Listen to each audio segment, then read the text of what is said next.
Because we're going to put a lot of stuff in there. All right, episode 60. Wow, 60 Yay. freaking episodes. That's so cool. It's a milestone. lot. It's a huge milestone. Wow, did you ever think we'd get here? I don't know. It's nuts. I don't think so. I still have to get the YouTube up from last week, but that's all right. We can record this week. All right, here we are. Wow, 60 episodes. Woo! It's amazing. Yeah, It's good morning. amazing. Good morning. I'm Naomi. I'm Liz. And we're the Ren Galloway Girls. And we are here with our 60th episode of our podcast. That means 60 hours. That's like almost a pay period. Yeah. It's like a work week for one of us. It's a lot. It's great, a lot. though. It feels like a milestone. It's amazing. Yeah, I was just thinking. I was like, I wonder when we're going to get to 100 and like, Oh my will gosh, it be pretty before soon. baby's here? And like, because, Well, I was actually thinking, and we actually do have an outline for you today. We're really excited. So this is going to be a more structured episode. But I was thinking we should sit down like on a weekend or something and record a 4-episode miniseries. Yeah, that's a good idea. Running through IVF. First trimester running, second trimester running, third trimester running. That could be like a little series that's interspersed with our like weekly episodes. Yeah. So, because my favorite podcast, The Journal, will do little mini episodes. Yes. Which I love this. I'm very sad that I just said that The Journal is my favorite podcast and not Swap. I love Swap, but Swap to me is like listening to my friends Megan and David talk. Yes. And The Journal is like a podcast. Well, the Journal and the Daily are kind of like, I consume news that way a lot of times because I don't have time to sit and read the paper. But yeah, and Swap is like hanging out with your buds and talking. Do you ever get mad inside the baseball? Daily is doing too much politics or too much news, and you're like, I want to hear fluffy news. No, like I want to hear the fluffy news, like the thing about the traffic accidents. I want to hear like more stuff like that, and then I feel like I have like 4 episodes on Trump or the election. Right. Yeah, and you get a little over like, it. I do. Like I like those ones that are like something. Like there was the one recently that was really cool on robberies of trains, like train robberies in the modern era, and how common it is. How maybe I didn't listen to that lot one. of stuff being sold on Amazon has been stolen from Amazon and then is being resold. That's crazy. Yeah. Anyway, fascinating stuff. That's crazy. So, yeah, we're not here for news, though. No, we're not here for news. You're not coming here for the news. We're here for fun. Although, so our episode today, before we get started, I want to give a shout out to Allie. Allie ran her first half marathon and she's hooked, and it was our podcast that inspired her to run longer. She did her first, she did a Disney 10K not too long ago, and so she comments a lot, and so she's very excited. Congratulations, Allie. And she kind of made me realize that I've got to start getting training plans out to people, because a lot of people are like, well, I did my first, I'm ready to get faster. Yeah. So I need a coach. And I'm like, no, you don't. I was like, on your own, you will get faster. Yeah. And when you're still new to running, I actually think getting a coach might be a bad idea. I kind of think that makes sense. I didn't use a coach early on, but I kind of think you're right. Like at the beginning, you're still like baking. You're still like this early runner. And a coach could derail you, push you too far. Exactly. And get you hurt, because you're already going to have 10% improvement cycle to cycle as a brand new runner. You get a coach in there, they're going to try to push you to 12. Then they're going to get excited. And then that's going to lead to running injuries. And they're also, and like they're going to be coming from, I think with a coach, you're looking to have already had a bunch of experience. Yeah. And so they may be, depending on the coach, they may be looking at someone and not focusing on the fact that this person doesn't have lots of experience behind them. And so they're giving them a plan meant for a seasoned runner. Right. Especially when just running will make you faster. Like literally you don't. In your first couple years. In your first couple of years, you're just going to get better. That's the best part. Like kind of excited about my little reset in running, because it's just going to get better from here. So. Yeah. Well, and speaking of, so we ran a 5K Sunday. We did. And at the end of the 5K, and I like kind of raced it. We can talk about what I did. But like, I raced. Hard. I did run hard, but I just mean like, I don't know, racing today is different than it was. But I raced it. I used 60/20s, which is the same intervals I used 8 weeks ago. And I was kind of chasing this one lady, this woman. I stopped her at the end. I said, hey, I was like, congratulations, you did awesome. Thanks for, I was like using you as a rabbit, like, because she was like right there. Every time I would take my run walks, she was right there in front of me. And she was like, oh, it was so cool to see you using Run Walk because I'm like really brand new. I'm like just started running a year ago and I didn't know that like walking could work and you could be that fast, not, that fast, but I was 25 something, like 8 minutes per mile, a little over 8 minutes per mile. And so that was really kind of like heartwarming to hear that like we're still like, people look at us and say, oh, wait, that's possible. So that's about the time I ran when you were pregnant. When you ran that race. Yes. I ran a 25-14 or so. I ran an 8 flat. Yeah. Because I don't know. Something cramped up that day. My legs cramped up really bad. I ran a 6:40 first mile. Oh geez. And then my legs like cramped up and I was like, I ran a 9-minute last mile. Like something happened. Yeah. I ran an 8:01 first mile, so I paced it so much better than normal. But that included stopping and tying my shoe. So Strava put it as a 7:55. So I was like, oh well, whatever. Yeah, I ran a 30-20, which was amazing. I wasn't even focused on time though. I was focused on finishing. It is hard. Like, you know what? It's my heart rate tolerance is not very good. My legs, like when my heart rate goes up, I feel like the blood is taken from my legs. So like I have to like balance that. It's really weird. And I think that's why my heart rate tolerance is so bad is then my legs like start to feel dead because it's like, no, we have to give the blood to the baby. Yeah, and you also don't have like your hips have been a limiter where you don't have the full range of motion. So you've felt like you have to take really like small steps walking too. Yeah, that doesn't really bother me in the first couple miles. Like it bothered me after the 10K last week. Yeah. Because I was sore from all the mileage because we actually did like 14 miles that day, like with all the walking and everything. Like we did, but like I feel like you've said like my walk pace has to slow down so that like it's not your overall pace. Yeah, it has to feel comfortable, but during the race it didn't. Okay, gotcha. I mean, I was still, I did that using, I did 30-30s I did like a couple of run throughs in the beginning, but I did mostly 30-30s and I did some 15-45s. Yeah. So, I mean, I think to pace a 10-minute mile and doing 15-45s is... It's amazing. I must have been running pretty quickly. Yes. I didn't look at it. And then I did close it out in a sub-6 for the last, 100 meters. Run, in that finish line stretch. So I still have that.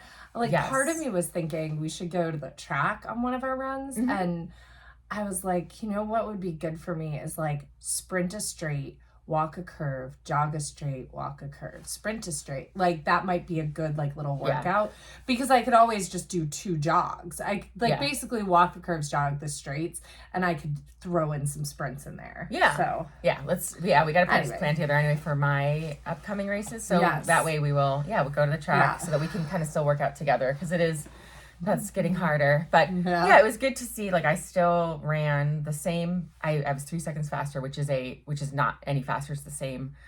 It's great. When I ran it in December. And in December, I was coming off of a season where I had done, or at least I felt like I was trained. Fitter. Yeah. Yeah. And if you look at that Strava nonsense where it shows your fitness and I've compared to November when I ran it last, or November, December, I have, tanked obviously fitness on Strava. And so that's where when I have that sense of oh, my fitness is getting worse, it's really a false sense of fitness. So because Strava counts the number of activities you do, I don't think my fitness is tanking that much because I'm doing so much walking. I am doing double the walking I was doing. I don't know. I think it takes into account mileage or something because mine is tanked compared to November. Right. Well, yeah. I mean, I haven't marathon looked. Then. I haven't looked, but my steps have been way up too. We've been doing, which is great. Yeah, it's good. I'm just here for the ride. Yeah, exactly. Here for the ride right now. Okay, so our episode today, we've been teasing this for a very long time. We're finally going to talk about low energy availability. So fueling the distance, avoiding low energy availability in marathon training. So buckle up, get ready. This is a tough subject for us to talk about because it involves food and everybody has feelings about food. And I cannot tell you how many people tell me, I'm so excited to marathon train. I'm on a diet. I'm getting ready to marathon train. I was like, you can't be on a diet. If you're straight up. Train. You can't be on a diet if you're going to be if you are working with a dietitian, they need to know about marathon training. They need to have done it. They need to have experience. Like, yeah, just straight up. So we're going to understand and prevent low energy availability. That's what this episode's going to get down to during marathon and half marathon training. But this can also be used in life. And it's really, really, really important to get enough, eat enough always when you are training.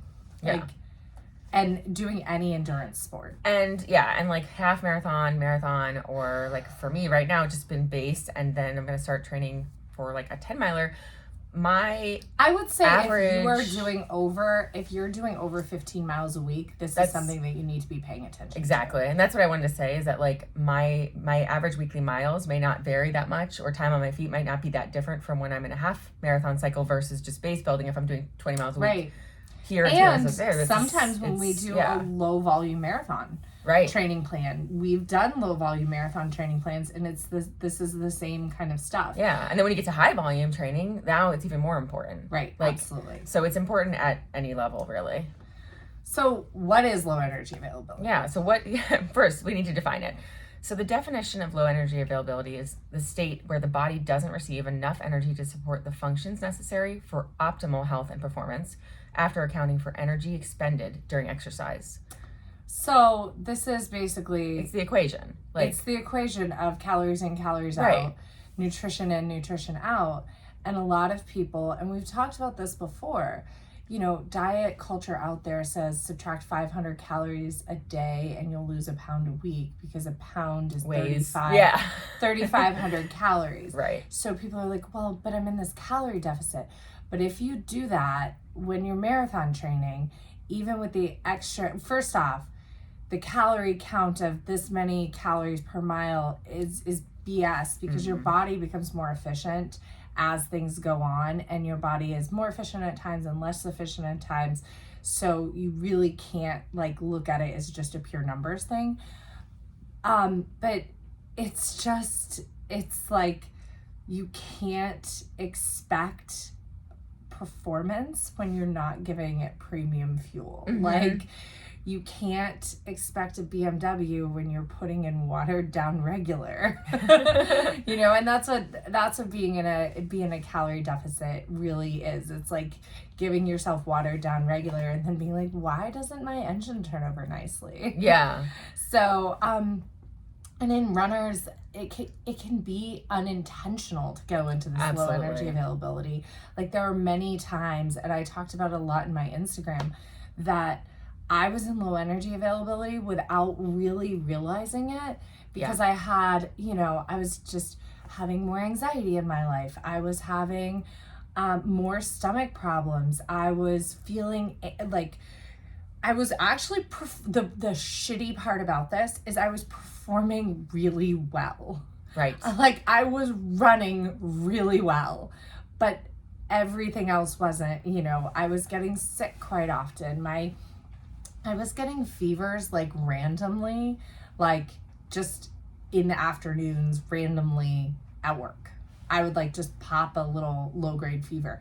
And, granted, it was a stressful time when this was happening, but my Raynaud's was worse than it had ever been. I noticed POTS would be worse. Like having, when you stand up and your heart rate would shoot up or double or more than double.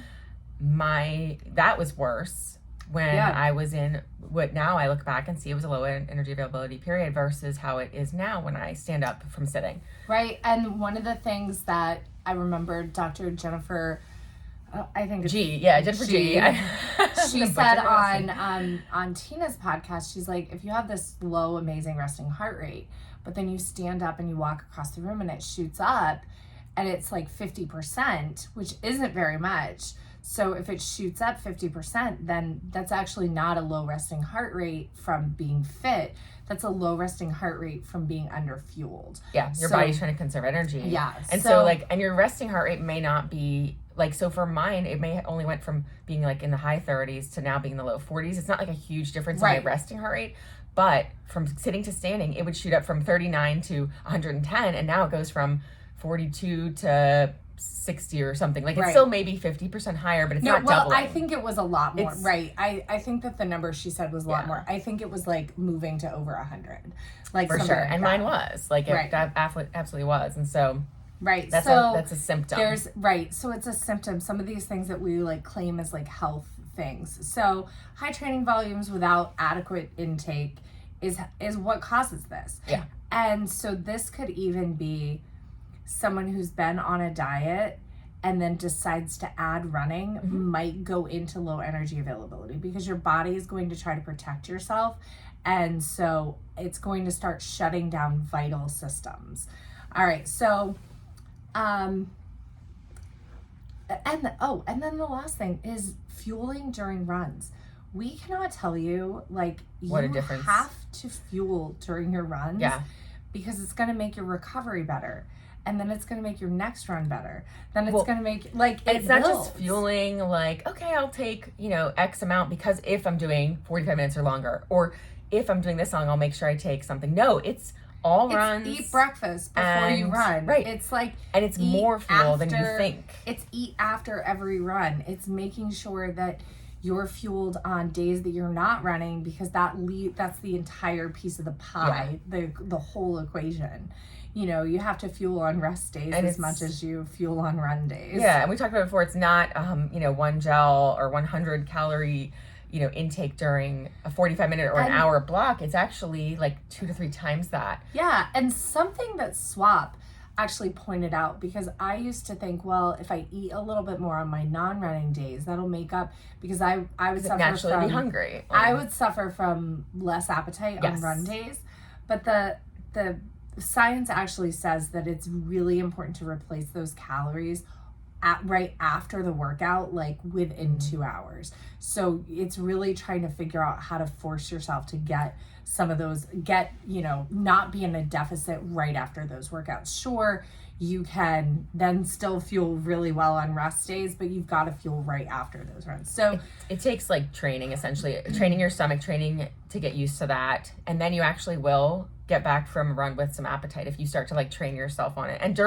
if you train yourself by eating during your runs, then you'll come to like your body's looking for it. So it helps if you just force yourself, like you said. Yeah. So symptoms and consequences of low energy availability. We've got, low energy availability is like the precursor right before red S, but I really still think that you're talking about two sides of the same coin here. So red S is relative energy deficiency in sport. It used to be called the female triad because they used to think that it only affected women because yay. Because you could see it with women's loss of periods. Right. And so the female triad was bone density issues, loss of period, and weight loss. And that's just not, that's just not what it is. They found that, it affects men too. Let me actually pull up the definition. Yeah, so it affects men too. It's just not as evident because you're gonna have to look at their testosterone levels, and that's not something that men will see on a monthly basis. Right. Whereas women's, disruption to their menstrual cycle is like a visible clue. Exactly. So I think that there are seven key symptoms. There were 7. I saw a great chart at one point. Yeah, if you go back up, there's like a list up there that might be kind of go back up a little more. Yeah, right there. The symptoms. Well, those are the symptoms. These are the same symptoms, and these are the same really symptoms for low energy availability. They're more drastic. You're gonna start to see, and you don't have to have all of these to have low energy availability. You can be struggling with just 1 or 2 of them. So fatigue is going to be one. Rapid weight loss, if your body has dropped pounds. As you're an older athlete, you might not see this one. You might not see actually the number on the scale change, but you might notice that your clothes are fitting differently. And what it is muscle wasting. Missed or delayed periods if you're female. Again, this is a tough one if you're an older athlete because that could also be perimenopause and that change. Low libido for both. It says for male athletes. This is both female and male athletes. Like when you are depressing those sex hormones, like that's what happens. And with male athletes, loss of morning wood. Yeah. Like It's a sign. Swap loves to talk about that. And frequent illnesses, like you know, getting mentioned. colds over and over again, feeling like you just can't catch a break because, you know, you're constantly getting a bug or, you know, can't get over it. Like, your hair, this says hair loss. You know what I notice is kind of a dullness in my hair. Like it doesn't have that bouncy just shine. Like it just doesn't, you know, it doesn't like style the way I want. It's just kind of dull. So you know, hair and nail changes. Trouble focusing. Again, this can be a tough one if you always have trouble focusing. Trouble staying warm, irritability, and depression. And so I would say any kind of changes in mood, any kind of like, you know, maybe your meds haven't been working the same way. Increased anxiety is definitely one for me. It's hilarious. The fall of 2019, I remember just being like, why am I so anxious all the time? This is crazy. And I was running doubles 3 days a week, and I was, you know, working a new schedule. I was like only working at my current job, only working 25 hours a week. And then I was working, you know, 25, 30 hours on the pool deck and doing all this other stuff. It was crazy. And I like looked at the vending machine and I was like, I'm hungry. I'm not anxious. What's going on. I'm hungry. And I was like, oh, like, and here I was like eating good meals and everything, but I was just running so much, like 200 miles in a month, which was a lot for me. That was like 60, 70 miles more than I was used to running per month. Like I built up to it, but like, I'm like, no wonder you can't eat the same way and then increase your training. So I added protein shakes and I added more chips because that's what I add when I need more food. So those are some of the symptoms. We talked also about heart rate, your heart rate being low, but then increasing and getting dizzy, blacking out when you stand up. That's orthostatic intolerance is what that's called.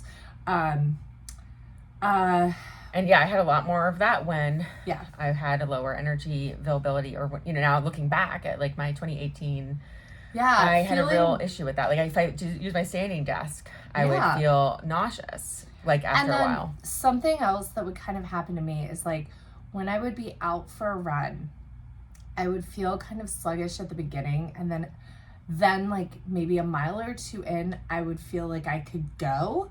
Right. And sometimes that was because I ate a little bit of run fuel, but I think that there's also an adrenal impact where your adrenal glands kind of kick on into fight or flight mode. And what that's doing, if that's actually the mechanism of that's what's happening, this is like just my theory, is that your fight or flight response is kicking on, which is then just going to increase cortisol, which then is going to kind of stifle the weight loss piece of this, even though like you're eating less than you should for what you're doing. Does that make sense? Yes, like the cortisol, by kicking up your cortisol, you actually may not see the weight loss. That's a common symptom here. It may not happen for you because your body might hang on to, especially like they talk about belly fat being a cortisol protectant, you know, and response. What's funny is like at the time that I was in low energy availability, I was like adding up what I was actually eating, and it was like 3,800 calories. And it's still low energy. You can still be in low energy availability and be eating a lot of food. Right. So that's something to like be aware of, is that this is not just 1,500 calorie diet people. This could be you're just eating the same way that you were eating before you started marathon training. Right. It could be that you went from your, 15, 20 miles a week up to 40 miles a week without really changing your diet enough to compensate for that extra 20 miles. Like you may have gone up just a couple hundred calories, and that's not enough, obviously. Right. And it's funny because, then a lot of people do talk about how they gain weight during marathon cycles.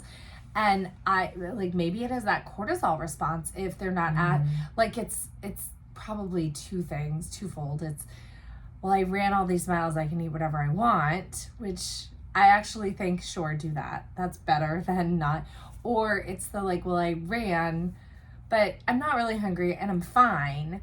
And so then your body goes into that cortisol response, and maybe you do eat a little bit more, but it's not actually enough to fuel, but your body's holding on to everything.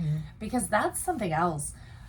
And it could be distribution, like muscle. I've talked with a lot of people who are like, well, like lean people who are like, I just can't get these last stubborn whatever. And they're like newly 30. These last stubborn pounds, and they're on these like low-cal diets. I was like, it's because you don't eat enough. Yeah. I'm like, your body has gone into starvation mode. Like, you're super active and you don't eat enough carbs. So, yeah, of course, you're not going to lose any weight. Like, yeah. Like, duh. Plus, like, the misconception of a scale, of, like, the weight on a scale. And whereas, like, muscle, you know, there's a whole, of course, a pound of muscle and a pound of fat weigh the same, but the distribution is different. And it will, if you start working out and gain muscle, you will actually weigh more. You can't spot reduce. No. Like, also, you should just love your body for what it can do. Yeah. And like, if you really can't, and there's a part of your body that you really just don't like, no matter what you try, all the positive thinking in the world, go see a doctor. Yeah. Like, go talk to someone. No, not a psych. Go see a plastic surgeon. Like, I'm telling you, if you've tried all the like love yourself positivity, and you've tried everything, and I think you see a psych before you see a plastic surgeon, though. Sure, but I'm saying you've tried that. You've tried that, and there's still just one little area, and you're like, oh, it's this one area. Get a plastic surgeon involved, right? Like, that's where I am on this. So you also will have performance symptoms. Yeah. Now, you let low energy availability go on long enough, you're going to have plateaus and declines in performance. Now, not at first, though. Not at first. How many times were you the leanest you've ever been and run the fastest you've ever run? Right. So like, anecdotally, it might not happen, but you may notice that eventually it will. It'll catch up, and you may also notice, even if you don't have a plateau, you may notice you're not recovering as well. Your injuries are taking longer to heal, and that could be, you've got a long-standing injury. There is a period of time in low energy availability where everything is great, everything is fine, everything's clicking, and you are running fast, and you're getting PRs, and you're feeling lean, and like. But it does not last, and that is where it causes these things like these injuries that are then hard to recover from, because when you're in low energy availability and you've depressed all of your hormone systems, you're opening yourself up to stress fractures. It's not if you get a stress fracture, it is when you get a stress fracture. So as someone who has had stress fractures, it is not if, it is when. And I had stress fractures when I was figure skating because I was not eating. And then I had a stress fracture when a muscle pulled away from a bone. That's like, it's a weird one. Healthy people don't get stress fractures in their femur. Oh, no, definitely not. Yeah, and it's definitely, that's the risk of, one of the risks, obviously, that it'll be hard to tell because you've upped your mileage, and maybe that's the cause. But, it comes in conjunction with, because the bone loss comes in conjunction with not getting enough to regrow. With your just depressing your entire endocrine system. So these plateaus or declines in performance are going to happen eventually, but they might not be a first symptom. You might be like, but I'm running better than I've ever run. It must be the shape I'm in. And I say this as someone who ran a faster marathon at 132 pounds than I did at 127 pounds, which doesn't seem like a lot, but racing weight is not a thing. Right. It's been disproven so many times. Yeah. Lauren Fleshman talks about that too. Yeah. About how her paces were faster and heavier. And then the long-term health consequences. So increased risk of bone injuries, stress fractures, hormone imbalances, compromised immune function, potential impacts on mental health. These are things that may pop up really quickly, but our endocrine system is designed to be in this homeostatic balance, be in homeostasis. And if you depress it, it's going to throw things off. If you're a younger runner and you still want to have children, being in low energy availability, being in amenorrhea, even actually still getting cycles, but your cycles varying based on what you're doing training wise, that can be a big ding, ding, ding, ding, ding. Hey, like something's a little off. Like I know for me, my cycles would change when I went into taper and post marathon, which was like a big, like red light, like, hey, this is a time where I need to now go into recovery mode because my consistent 27-day cycles have now gone 21, 32, 21. And then it's like, okay, now you need to recover. And then they go right back to normal. Right. So, like once your body didn't have that extra stress, all of a sudden it was like, oh, okay, now we can, have a normal functioning menstrual cycle. Yeah. So it's definitely a red flag. Yeah. So, like, what do you do about this? Yeah. How do you prevent it? You got to start with the basics, right? What are the nutrition basics for endurance athletes? One, we have to look at the role of carbohydrates, proteins, and fats in your diet. And we haven't really talked a lot about this, and like macros are a touchy subject. Yeah. But I like, if you are looking at anything that is less than 50% carbohydrate, like run. Yeah. Like, I think runners really need 65% of their diet to be carbohydrate. Yep.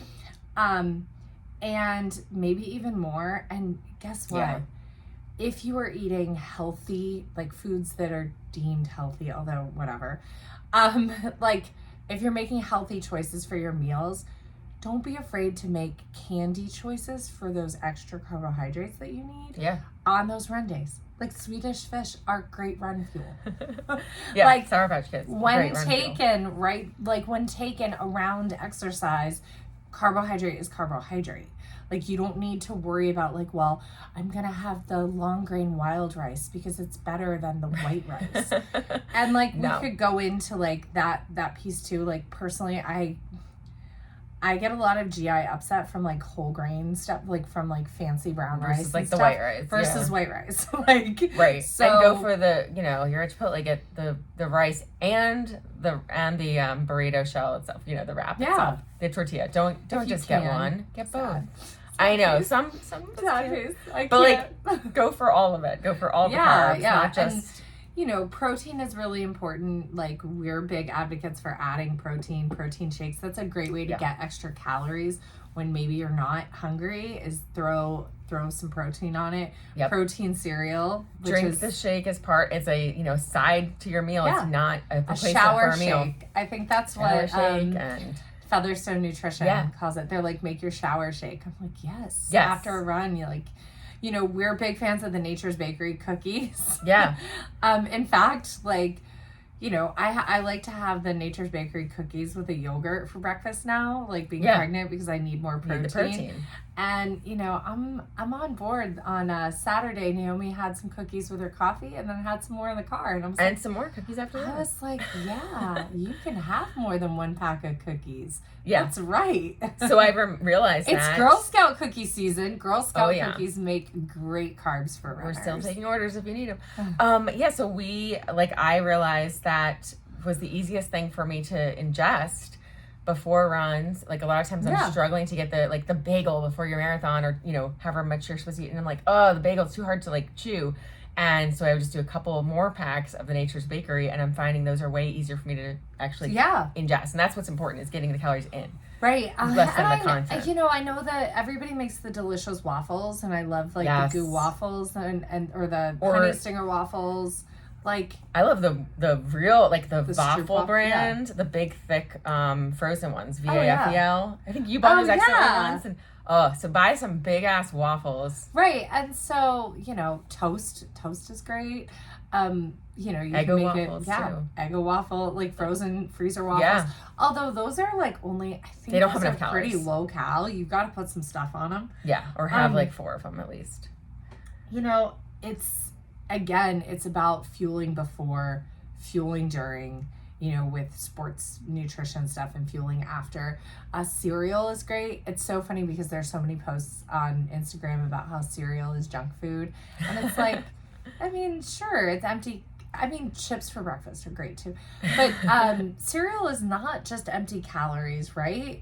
It can be that additional carbohydrate with that protein shake. Protein cereal, which is where you make your bowl of cereal with your protein shake as the milk. Delicious. Well, and cereal is usually fortified, so actually it's like a great choice. Like we do a lot of cereal in our house with kids, and it's fortified with vitamins that they might not get otherwise, and they'll eat it. So that's, you know, and it doesn't matter if it's the healthy cereal or the dessert cereal, as my brother calls the ones that are like, you know, Lucky Charms or whatever. Yeah, they're all fortified. Yeah. You know, there's actually, if you wanted to figure out which the quote better cereals are, you can look at the USDA food program and see what cereals are approved to serve in childcare. Okay. All the flavors of Chex are approved. And probably Cheerios. Like yep, all the flavors. Yep. Nice. Which is great. Like the Honey Nut Cheerios are delicious. We do a lot of Honey Nut Cheerios in our house, the apple Cheerios are really good. Mm-hmm. So with micronutrients and hydration is something else to think about. Mm-hmm. I personally am somebody that believes drink when you're thirsty. You don't need to carry around a giant water bottle. Like you don't need one of those 32-ounce water bottles or the 40s. Like a 40-ounce Stanley Cup. You don't need to drink all day long. You're not like, I don't know what drinks all day long. Fish? Is there a plant that needs to drink all day long? Like, drink when you're thirsty. It's just funny. Like, okay, so we have kids in the center who are like, oh, I don't have my water bottle today. I'm like, you'll be fine. I didn't have a water bottle until I was like 30. Yeah, exactly. And we were fine. Now, I do have to say, like, if you notice, and this is like completely not related, but if you notice headaches, you know, after runs, probably look at, you know, getting more hydration and getting hydration the day during before. Your run. Yeah, and then also electrolyte and your electrolyte balance exactly. too. Like we're big proponents of taking salt during runs and things like that. And like those liquid IVs or drip drop, like throw that in your water so you'll drink it. Yeah. Oh yeah, absolutely. I love flavored stuff in my water. Yeah, and it has a little bit of electrolytes and it'll help you kind of like fix the balance. Again, like things like drip drop, like don't be afraid of getting your calories when you're a runner. Don't be afraid of things like Gatorade. Right. Gatorade was not designed for people who are not athletes. Like it was designed for athletes. Don't be afraid to drink it, especially if you've just, okay, let's go back to that math equation, even though we said that it's faulty. Flawed. Okay, you are now running an extra, even just 6 miles a week from what you were doing before. Mm-hmm. 6 miles a week. Let's go with the simple, every mile run is 100 calories, okay? That is a 600 calorie deficit over the week. On that day, you go to the gas station, and let's say during that 6 miles, you did take in a gel. So that's 100 calories. So now you're at a 500 calorie deficit. You then stop at the gas station and buy a big 20-ounce Gatorade. That is 130 calories, maybe, because Gatorade is 50 calories per 8 ounce, 50 to 60 calories per 8 ounces. So you've then now just taken care of a big portion of that calorie deficit. And it is safe for runners to be in a 40 to 60 calorie per day deficit. 40 to 60 calories. Not 600. Not 600. But like we are talking about like in the week. Right. Be it like a 300 calorie deficit. At like most. That's safe. But so Gatorade can be that thing that keeps you out of low energy availability. Don't get G2. Don't get zero. Like just drink the regular Gatorade. Don't get Noon, guys. Like Noon does not have calories. But it's I mean it's great for just hydration. Add it to your calories. So just be aware of that. Hydration might be stifling your appetite. The other thing that might be stifling your appetite is eating a lot of vegetables. Like vegetables are super filling, so you feel full, but they are not calorie dense. So if you're going to eat a lot of vegetables, pour a bottle of ranch dressing on them. Yes, that's how I take my salads. Because I do sometimes make a salad, and I pour so much vegan ranch on that. Since getting pregnant, I've eaten more salads than I've eaten in my entire life. It's weird. Usually it's the opposite. Most of the time in pregnancy, you don't want the veggies. When I am not pregnant and I eat a salad, I see it very quickly after I eat it. Yeah. But it's sticking with you because of pregnancy. Yeah.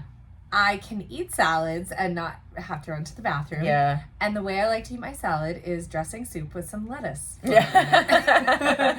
So yeah, and get those full calorie dressings too. So that's just really, it's important. All right, so through all of this, we've talked about strategies to avoid low energy availability. Know how much you're increasing your training volume so that you can be aware on those days that you're increasing. Make sure that you're fueling before, during, and after. Make sure that overall in the week you are eating a little bit more on those non-running days as well. We've talked about what to eat. One of the things that we didn't talk about, symptoms.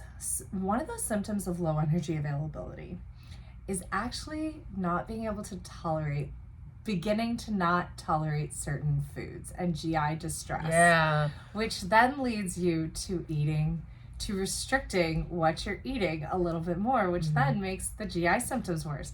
So if you're a runner who's just increased your mileage and now you're dealing for the first time with some increased heartburn or GI distress after meals, or all of a sudden it feels like you can't eat rice anymore, it's probably low energy availability, because your body is like, hold up, like your GI system basically goes haywire because it's not being fueled. Yeah, so you might think you're having all of a sudden a sensitivity or, an allergic reaction to certain foods, and that could be one of the symptoms. Yeah, and that goes along with the anxiety piece. And, it's funny, when I was diagnosed with celiac disease, it was after a long time of being in eating disorder, kind of recovery-ish, on the edge, like my 20s. But prior to being diagnosed, I went to my regular doctor, and, I was like, I think that there's something wrong. And she sent me to a psychiatrist, or to a psychologist. And at the time I was like, nobody's believing me. There was a piece of medical gaslighting happening because I was actually diagnosed with celiac disease. I did actually have a medical problem. But looking back, she also wasn't wrong to send me to work on my mental relationship with food. Yeah. At the same time. Yeah. So there's lots of layers. Especially with a diagnosis like that, because now you're... Well, I didn't have the diagnosis until 2 years later. Okay, I was going to say, if the diagnosis... She refused to do tests. Gotcha. So there was medical gaslighting going on there. Right, for sure. But it could very well be, one or both. You could have an actual problem, but it also could be now I'm going to be so restrictive, and so, it's going to mess with your already restrictive nature, so... So basically, the point of all of this is make sure that you're really looking out, that you're really focused on, making sure that you're eating enough always. Yeah. Which can be hard, and like I said, talk to a psychologist if you think that you're struggling with I want to love myself through sport. But I also have these feelings about how I look, and how I'm fueling. Remember, you can't perform well and do this sport long term unless you're fueling really well. And there's lots of great athletes that can share their stories. Amelia Boone has a great story about her struggle with being in low energy availability and having an eating disorder and being at the top of the endurance sports world, both in endurance racing and trail racing, and then getting repeated stress fractures, and like you said, femur, big ones, big important areas. That's the other thing. She didn't look anorexic. Yeah, she looked strong, right? But, that's the thing. It doesn't look like athletes with eating disorders don't look like the 60-pound girls, right? That you see on the HBO documentaries. Right. They look strong. They still and the problem is, it's easy to mask, essentially, and it's easy to look at it as oh, well, she's just super fit, but under the surface. And Tina Muir has a lot of great information on her podcast about this, because, she struggled with amenorrhea for 9 years before taking her, basically taking her health back into her own hands. And now she's actually, in hindsight, has really said, you know, at first she was like, well, I didn't have an eating disorder. I only had amenorrhea. And now she's like, okay, I was in low energy availability. I did have problems with eating. Like, so it sometimes does take space to get to the place where you're, you know, accepting of things. I think, Lauren Fleshman, I think is similar because in her book, which is amazing, good for a girl, she doesn't talk about it being low energy availability, but she doesn't get her period until she's 17. Right. And and like it's delayed puberty. That's right. That's a big symptom. I've actually seen that in the high school, some of the high school girls that run track is like, they're so good that they're like right at that edge of, is it low energy availability or is it just they're naturally going into puberty later? And like, we actually had a high school girl who's a friend of mine's daughter. She collapsed at the finish line of a race due to low energy availability. And it was, you know, she was at the top of her game. She just pushed, and, you know, they kind of said, oh, she just pushed too hard that day. And I was like, but it was the months leading up to it. And I had talked to her multiple times about like, hey, you're a high school athlete. Your body is the best at metabolizing it's ever gonna be. Like junk food can be junk fuel. Food Don't can fear it. Right. If you're eating healthy foods with vegetables and you know, good sources of protein, 60 to 70% of the time, that other, you know, 30% can be McDonald's, high calorie. It can be chips. It can be soda. Right. I was talking with Lisa about her daughter. I was like, and she's coaching track. I'm like, remember when we were kids and we used to drink 20-ounce sodas? Like, and these children don't even drink soda. They're like, soda's bad for you. I'm like, they should be drinking a 20-ounce soda. Yeah, like, especially if they're at this level. They need that 200 calories of sugar. Right. Exactly. Like after, And they're probably getting, like you said, balanced diet, balanced meals, like with their family. And then in between activities, though, they need to add more calories. And then meanwhile, like the supplements that they are reaching for are high in caffeine and you know, like these things like that they energy don't drinks need. And these things that they don't need when what they need is like good old fashioned sugar. Like carbohydrate. You know, sure.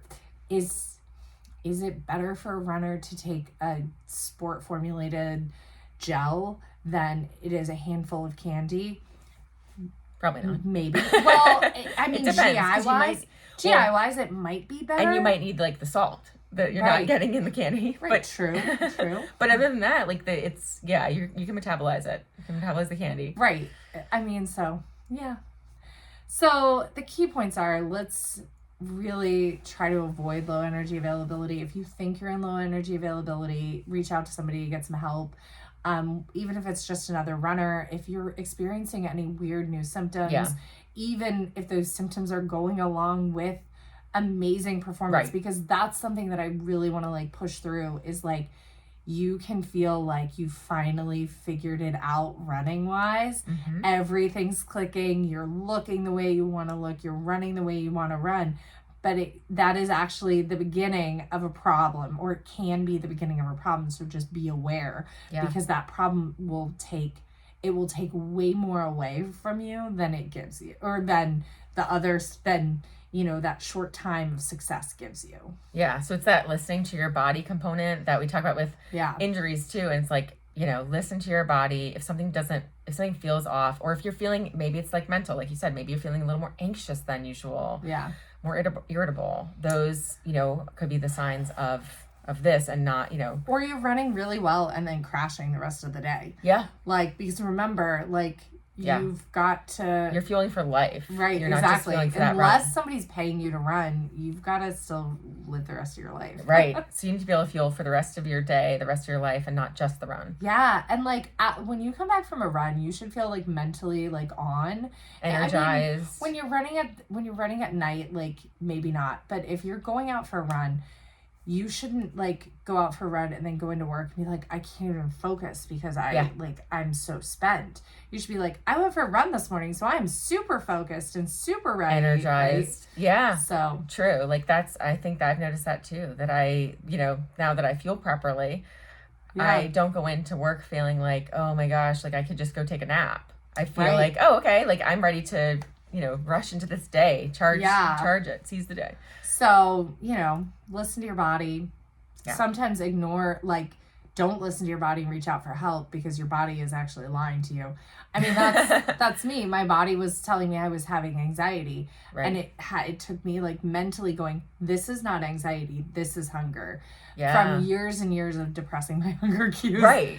And then we would love for you guys to share your own experiences if you want to reach out and talk to us about, you know, maybe a period where you experienced a low energy availability, or if you have questions about, well, how do I avoid low energy availability and eat to perform and still, like, you know, still be healthy, or, you know, I mean, of course our answer is always going to be like, just love the body that you're in right now, which is hard. We're all on a journey with that. Yeah. But there are lots of great resources out there. I mean, Carissa and Jeff have a new book. I haven't read it yet. Yeah. Run, Walk, Run, The Galloway. Carissa and Jeff. Yeah. Yeah. So maybe we should read that. Yeah. I know we've talked about trying to get them on the podcast. Yeah. So yeah. And then, next week we'll have another episode for you. I don't know if it'll be freeform. I don't know if it'll be ChatGPT helped. Stay tuned. Stay tuned. Should we share that we're probably not going to Atlanta? Oh, yeah. So, well, first of all, for people who are looking at Atlanta, they did change the format. So Jeff's race weekend it's now going to be more of a retreat format. Which is so cool. Which is super, super cool. I really want to go. I know. There's going to be seminars. Are so expensive. Yes. So it's actually a great deal. It's $199 for the weekend. There's seminars. There's going to be live podcasts. There's still a 5K. Wanted to do a live podcast. There's actually not going to be live There podcast. Is? Oh, okay. There's going to be one. There were going to be two. There's going to be Rise and Run. But no, somebody can't do it. And then, so Sherry was like, oh, you girls could do it. And like, I know, but now, so flights are going to be so much. And Liz's going to be 32 weeks pregnant. And it's a deadline weekend for me. Yeah. So we're like, we're still deciding. So tell us if we should go to Atlanta. You're like, no, girls, you should go. Or whatever. I mean, we could go early Saturday morning and skip the 5K. Right. Well, so anyway, the Atlanta weekend, it still looks like a really, really fun weekend for those of you on the fence about it. There's going to be lots of meet and greets and and there is still a, you can run up to half marathon on Sunday. And it is timed. And it's timed. It's just going to be a different format so that it won't be on the course that it was with all the hills. It'll be, I think on the trail. And so it will be a super fun getaway weekend. But yeah, I think I don't know. We might have to sit this year out. I know. We like decide that we're not going, and then we're like, oh, but we should go, and then we're like, no, we have can't the go. FOMO, like, oh, but it's also like such a hard time to go, and yeah, you're gonna be 8 months pregnant. I know, it's crazy. Which is crazy. It's crazy. But I looked it up. You can travel until you're 36 weeks pregnant domestically. According to who? Ask your doctor. According to the internet. The internet. Obviously, the internet is where you should get all of your medical advice. I mean, that's where my doctor gets her advice. It's from Kaiser's website. So I feel like that's what she prints out for me. I'm like, why are you printing this out? She's like, I don't know, I'm supposed to. I was like, great. They have trash. Yeah. Or sorry, recycle. Actually, more like pile on my counter. Like, there's some phone number that I'm supposed to have, like, for, like, in case there's an emergency, like, while I'm pregnant. I'm like, who talks to people on the phone? They're like, well, don't send messages. Call this number. I'm like, well, I'll just deal with it here. There's usually like a nurse hotline, like, so you call up and the nurse can tell you about, you know, what you should do or whether you should come in now or whatever. So I don't want to be high maintenance. That's too much work. I'm gonna be the woman who, like, has a baby in her house. In a taxi cab or whatever. Like, it's like, I didn't know I was in labor. It just felt normal. Oh my gosh. Yeah, it's crazy. Pregnancy is weird. Oh my gosh. So we will have a couple of like little bonus episodes coming up, like little mini series within. So yeah. Oh, there it goes. So let us know how you liked the podcast today, and let us know what you want us to cover next time. And, you know, go have a snack. Yeah. Eat enough always. Yeah. Eat too much sometimes. Yeah, but not enough never. Yeah. It's delicious. Speaking of eating enough, our kids today. So, all right. it took us this long. I've been managing a childcare center for almost 6 years. And we used to like buy cookies for the kids to decorate with like frosting and stuff for like holidays. Yeah. Then we realized graham crackers with frosting are delicious. Ooh. Why were we and we always have graham crackers? Yeah. Why were we buying expensive cookies? Sugar cookies? Like, right. Why were we buying extra cookies? So we're like, graham crackers, can of icing, sprinkles. The kids are fine. Yeah, and you can like design anything. Yeah. It's like a little blank canvas. They're 4-year-olds, so they're just smearing it on and eating it. Exactly. It's just sugar. They're just they're just trying to intake the icing as fast as possible anyway. It's just hilarious that it took us that long to like figure out that graham That's a crackers. good hack. Yeah. So there's your parenting or deliciousness hack. Actually, that's your eat some more fuel. Keep a can of frosting in the fridge. I used to do that. But then not being able to eat gluten is really tough because all the stuff that like good stuff goes on is gluten. No. Like, it's really hard. Like, gluten-free bread goes bad. How fast does regular bread go bad? Like, it must last at least like 2 weeks, right? Yeah. So I refrigerate it, which I know some people do not believe in, but I refrigerate because it lasts bread like literally goes bad in like 3 days, I feel like. Oh my gosh. It goes moldy so fast. And I leave it in the fridge too. So what I do is I actually leave it in the freezer and then take it out as I use it. But then it goes bad? Then it's in the freezer. I don't look in the freezer, so it doesn't exist to me. So then I'm like, I don't have bread. And so then like months later, I'm like, oh, look, I have bread. Oh, how old is this? It's been in the freezer for 6 months. I can still eat it, right? We freeze bread and it'll be fine. But it's just, and then we refrigerate it after that so that it stays good. So it's just such a But I don't think it molds up because I think it's got preservatives in it. Yeah, but I wish I could just have like I know regular bread. It would be so like life would be so much easier. I know. And it would be. And goldfish crackers. Yeah. All those all those easy things have gluten. I keep having dreams about eating goldfish crackers. Is there gluten free? There's not. No. Really? No. Pepperidge Farm, you need to get on it. We want gluten free goldfish. Yeah. Shaped how is there not? Like fish. Or actually they'd be shaped like octopus. There you go. Octopuses. They need to make something easier easier to cut up. Well, no, I just meant like it would be fun if it was a different fish and then other kind of sea creatures. A turtle. Starfish. Yeah. No, I want fish. Give me some gluten-free fish. Or like scientists, please get on like fixing my autoimmune things so that I can eat. Come on, scientists. Actually, I'm sure I'm tempted because pregnancy suppresses your immune system. Tempted to see if I would even have a celiac response while pregnant. Oh God. But don't do that. Yeah. I don't know. But that is an interesting thought. All right. Well, thanks for listening and enjoy your running and eating. Yes. And we'll see you next week with another episode of the Run Galloway Girls podcast. Don't forget to support us at rungallowaygirls.com/shop or beautycounter.com/rungallowaygirls.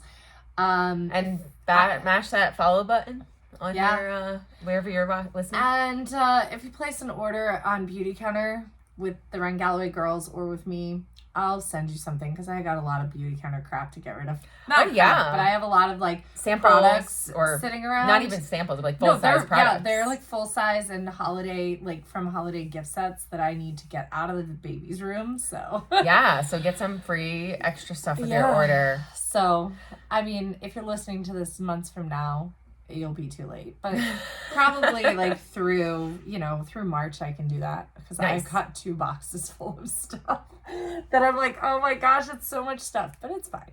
It's awesome. Yeah, the baby doesn't need a room yet. She still has a room. It's in my belly. All right. Bye, everyone. Bye. Ugh.